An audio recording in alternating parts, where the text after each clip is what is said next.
and our rocket motor is of medium impulse due to the same reason as the military grade equipments were not easily accessible.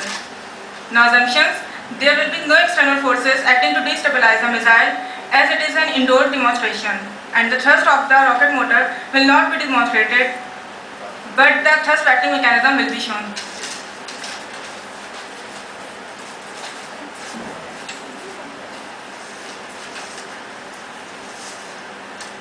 Assalamu alaikum everyone.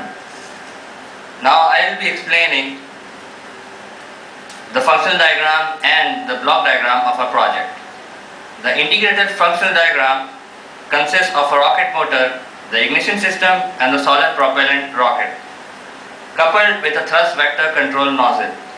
As you can see, the flight control system and the TVC will be explained next. Now the block diagram of the flight control system.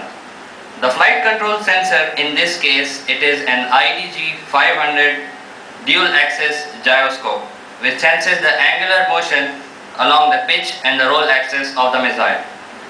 The attitude control electronics contains a microcomputer which calculates the angle and conveys the commands to the two servos connected to the flight control surfaces, which corrects the trajectory of the missile in flight. Now the block diagram of the infrared guidance mechanism and the thrust vector control system. The infrared guidance system, which has a direct link with the thrust vector control system, consists of 5 infrared sensors which senses heat signatures of the target, which is amplified and sent to the ADC, which is the analog to digital converter, where a microcomputer decides the target location and vector the thrust in the opposite direction to maneuver the missile towards the target.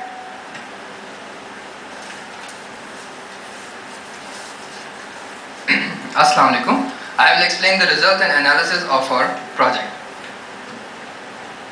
The thrust is a driving force or pressure created by the exhaust gases to propel the body forward as a result of high velocity rearward ejection of the exhaust gases. Thrust is a vital part in order to determine how much payload a rocket can handle in flight or in takeoff. The rocket propellant is around 0.343 pounds. The total impulse, which is the area under the curve, the thrust time curve or the time integral of the thrust over the operating duration of the motor, is 56 pounds. The specific impulse is a way to describe the efficiency of the rocket motor. The greater the specific impulse, less propellant is required to gain the same amount of momentum. Now the average thrust is found by total impulse divided by the thrust time. Now based on these calculations, the rocket motor is of H class. Now this slide shows our indigenously built dual axis gyro, which has a response time of 250 milliseconds, while the IDG, which is the integrated dual axis gyro, has a response time of 2 milliseconds. This viewfoil demonstrates the individual cost of items, which comes to a grand total of 40,500, which was equally divided among members of our group. Now conclusions and recommendations. The missile system is maneuvered by the TVC, which provides high maneuverability at low speeds, that is just after launch. Future recommendations include the imaging infrared, in which the infrared camera is required to capture the heat signature and then compare the pixel by pixel to home in on the target. Now ladies and gentlemen, this brings me to the end of my presentations. Thank you so much.